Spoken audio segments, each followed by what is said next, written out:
बिस्मिल्लाहिर्रहमानिर्रहीम। बेटा चलते हैं अपने नेक्स्ट टॉपिक की तरफ। फिज़िक्स की हम बात कर रहे हैं और हम पढ़ रहे थे CBIS यानी कंप्यूटर बेस्ड इंफॉर्मेशन सिस्टम्स। ठीक है, अब हम आगे चल के बात करेंगे इलेक्ट्रॉनिक्स के बारे में। ठीक है, इलेक्ट्रॉनिक्स में हमने बात की, पहली बात तो कंप्यूटर की, जो एक इलेक्ट्रॉनिक डिवाइस भी है और साथ में एक इंफॉर्मेशन जो ट्रांसमिशन की जो डिवाइस है वो भी है।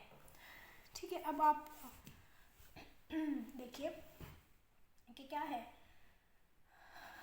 उसके अंदर। हम सब टॉपिक पढ़े थे इंफॉर्मेशन स्टोरेज डिवाइसेस, यानी कुछ डिवाइसेस इस तरह की होती हैं जो इंफॉर्मेशन स्टोर करती हैं। Storage devices device that can be use to store information in a computer. तो कंप्यूटर में एक जो मेन कंपोनेंट है कंप्यूटर का वो भी स्टोरेज डिवाइस होता है। और इलेक्ट्रॉनिक्स मैग्नेटिज्म को और लेज़र टेक्नोलॉजी को यूज़ करती हैं स्टोर करने के लिए इंफॉर्मेशन को। और इसके जो मेमोरी हैं उनके दो टाइप्स हैं। ठीक है, यानी और इसी चीज़ पे डिपेंड करते हुए जो स्टोरेज डिवाइसेस हैं उनकी भी दो टाइप्स हैं। जो डाटा की टाइप्स हैं डिवाइस उसको वो कौन कौन सी हैं? प्राइमरी मेमोरी, यानी जो मेमोरी की टाइप्स हैं वो कौन कौन सी हैं? प्राइमरी मेमोरी और सेकेंडरी मेमोरी। और जो डिवाइसेस हैं उनकी फिर क्या टाइप्स हुई? प्राइमरी मेमोरी स्टोरेज डिवाइसेस और सेकेंडरी मेमोरी स्टोरेज डिवाइसेस। अच्छा जी, वो कहता है कि प्राइमरी मेमोरी क्या होती है। सबसे पहली बात तो ये प्राइमरी मेमोरी वो होती है जो इंटीग्रेटेड सर्किट से जनरेट होती है, जो कि कोई प्रोसेसर ऑफ कंप्यूटर एक्सेस कर सकता है इमीडिएटली। यानी कोई भी ऐसी मेमोरी जो सबसे पहली बात तो जो ICS इंटीग्रेटेड सर्किट से जनरेट होती है, यानी आप यूँ समझ लो कि सिंपल सर्किट से जो भी आप जनरेट करते हो जो मेमोरी है, वो इसमें जो ख़ास बात है याद रखने वाली बात वो ये है कि जो प्रोसेसर है वो उसको एक्सेस कर सके इजीली। ठीक है, और इसमें दो टाइप की जो मेमोरी है उसको डिस्कस किया जाता है आमतौर पे, रैम एंड रोम। तो ये बहुत बेसिक सी टर्म्स हैं जो तकरीबन हर किसी को पता होती हैं। अब बेटा रैम और रोम जो है ना वो स्पेस है जहाँ पे आपने मतलब एक रीजन है जहाँ पे आपने कोई भी इंफॉर्मेशन स्टोर करनी है। मेमोरी का मतलब भी यही होता है, जैसे मिसाल के तौर पे किसी मोबाइल है, कहते हैं जी उसकी मेमोरी कितनी है। मेमोरी का मतलब जैसे उर्दू के लफ्ज़ से भी वाज़े है याददाश्त, यानी वो कितनी चीज़ें एक वक्त में याद रख सकता है। याददाश्त का मतलब आम तौर पे सज़ा आम फहम ज़बान में यही होता है ना कि कितनी चीज़ें याद रख सकता है। तो एक मोबाइल की जब आप मेमोरी की बात करोगे तो बोर्ड क्लियर नहीं है। जब एक मोबाइल की आप मेमोरी की बात करोगे तो आप ये बात करोगे कि जी वो कितनी ज़्यादा चीज़ें जो है वो स्टोर कर सकता है। तो रैम जो है वो क्या है? एक जगह है, कोई चिप है, कोई प्रोसेसर है मोबाइल के अंदर जिसको इंस्टॉल किया गया है जहाँ पे उसने डिफरेंट चीज़ें स्टोर करनी है। अच्छा जी, वो क्या कहता है? Random access memory RAM is a region in the memory where running programs and services may be accessed by the CPU। जो भी प्रोग्राम्स रन हो रहे हैं स्क्रीन पे या बैकग्राउंड में उसको CPU जो है वो एक्सेस कर सकता है। Whenever you turn off your computer, you lose all your RAM's data। जैसे ही आप अपना कंप्यूटर या मोबाइल को स्विच ऑफ करते हैं तो आप अपना सारा का सारा जो रैम का डाटा है, रैम की मेमोरी क्लियर हो जाती है।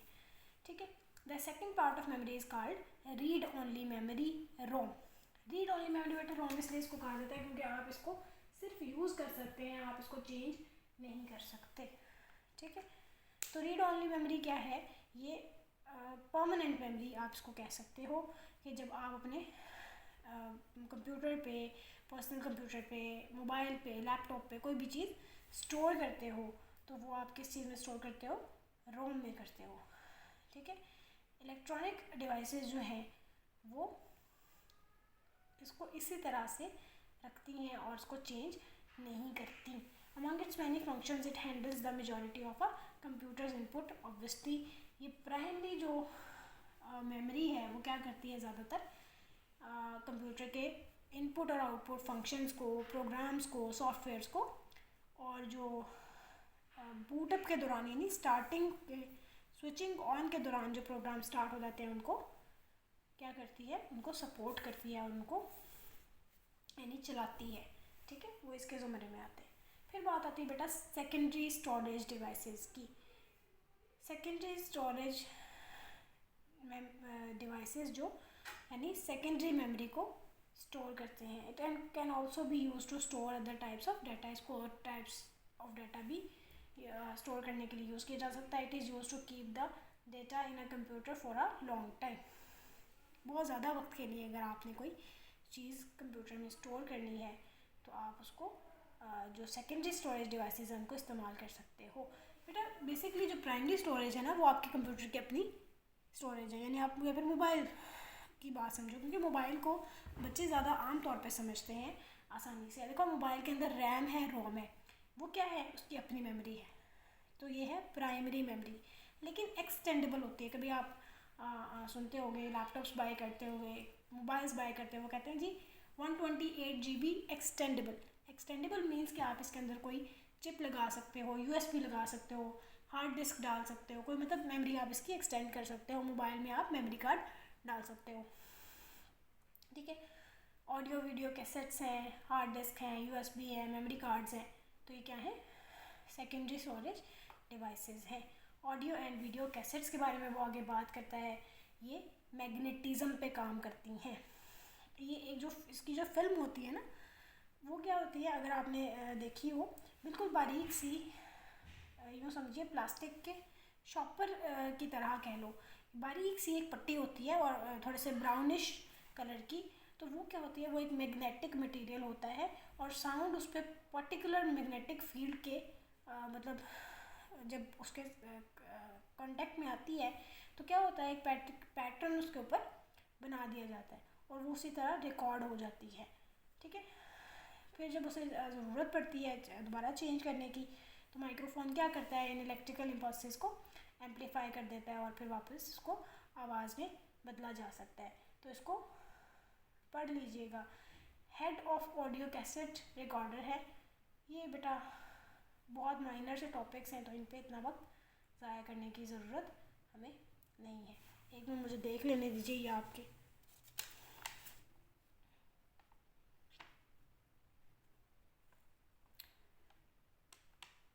Word processing, data management and control, ये है ही नहीं मेरा ख्याल है।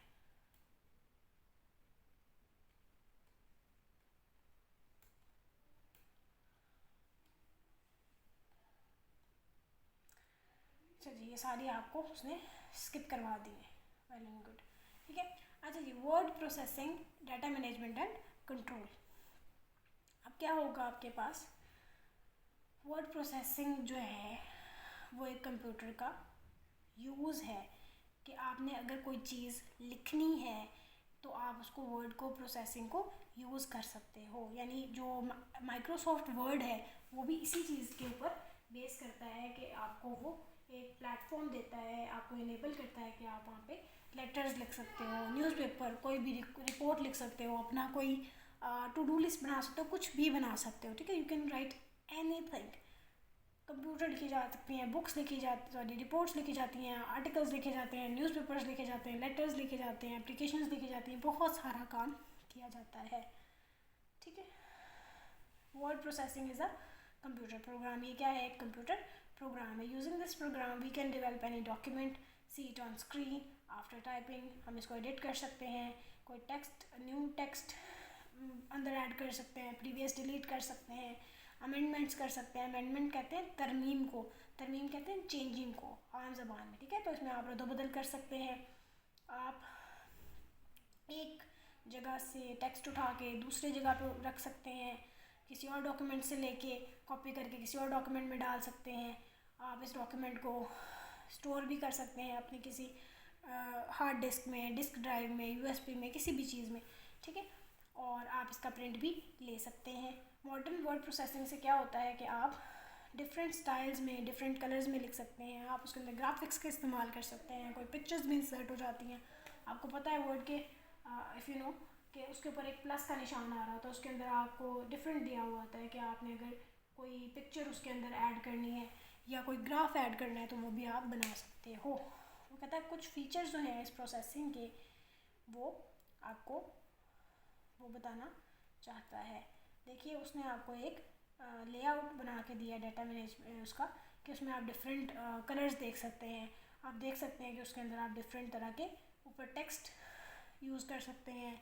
आप अपर केस, लोअर केस, कुछ भी सबस्क्रिप्ट में कुछ लिख सकते हैं, सुपर स्क्रिप्ट में कुछ लिख सकते हैं। टूल्स में हैं, कुछ ऑपरेशंस हैं, मैथमेटिकल ऑपरेशन, प्लस माइनस का कहीं साइन लगाना है, ठीक है।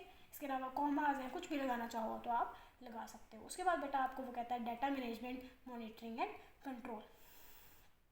अब बेटा डाटा को जब आपका सारा काम है वो डाटा के इर्द गिर्द हो रहा है तो डाटा को आपने कंट्रोल भी करना है और मैनेज भी करना है।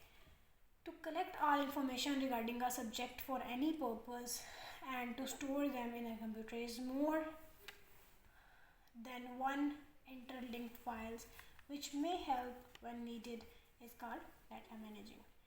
यानी आपने क्या करना है, सारी इन्फॉर्मेशन को किसी भी एक सब्जेक्ट के रिगार्डिंग आपको कोई पर्पज़ है, कोई भी मकसद है आपका, आपको कोई इन्फॉर्मेशन यानी आपको चाहिए तो आप क्या करोगे, उस सारी इन्फॉर्मेशन को कलेक्ट करते हो और उसको किसी कंप्यूटर में स्टोर करते हो, या फिर आप more than one interlinked files यानी किसी ऐसी जगह पे रखते हो जहाँ से मतलब आप डिफरेंट रूट्स इस्तेमाल करके भी उसको अप्रोच कर सको, ठीक है। मिसाल के तौर पे जिस तरह आप जो पिक्चर्स अपने मोबाइल में बनाते हो तो वो क्या होती हैं, वो गैलरी में भी सेव हो जाती है।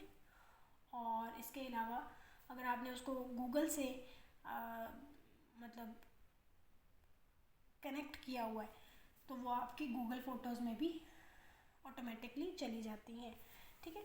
तो इसका मतलब है आप अपनी चीज़ों को मैनेज कर रहे हैं, ठीक है।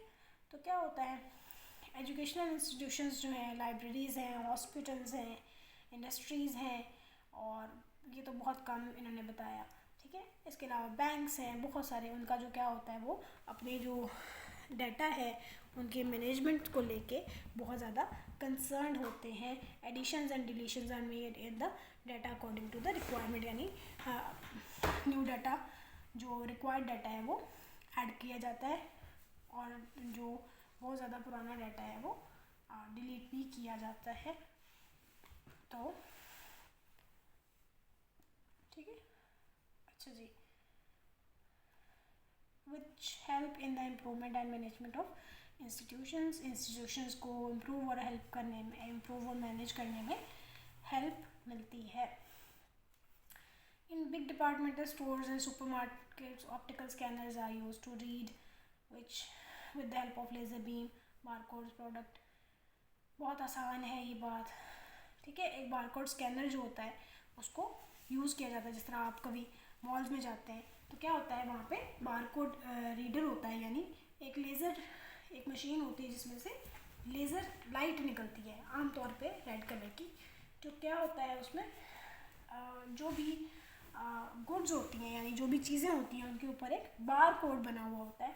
तो वो बार कोड के अंदर इंफॉर्मेशन स्टोर हुई होती है, ठीक है। उस प्रोडक्ट की सारी इंफॉर्मेशन उसमें ऑलरेडी दर्ज की जा चुकी होती है। तो बस एक दफ़ा से बजाय इसके कि मैनुअली इंसान लिखता रहे तो क्या किया जाता है, बस एक दफ़ा स्कैन करने से उसकी सारी डिटेल्स आपको स्क्रीन पे शो हो जाती हैं। इसको पढ़ लीजिएगा, ठीक है। और बिल्स जो हैं उसको मॉनिटर किया जा सकता है कि आपने कितनी चीज़ें बेची, और ये भी देखा जा सकता है कि जी कितनी ज़्यादा हमारी कौन सी चीज़ बहुत ज़्यादा बिक रही है और कौन सी चीज़ जो है वो कम बिक रही है, ठीक है। ताकि सप्लाई और डिमांड का एक बहुत बड़ा मार्केटिंग में रोल होता है कि जितने ज़्यादा किसी चीज़ की डिमांड होगी आपको सप्लाई भी उसकी बढ़ानी पड़ेगी।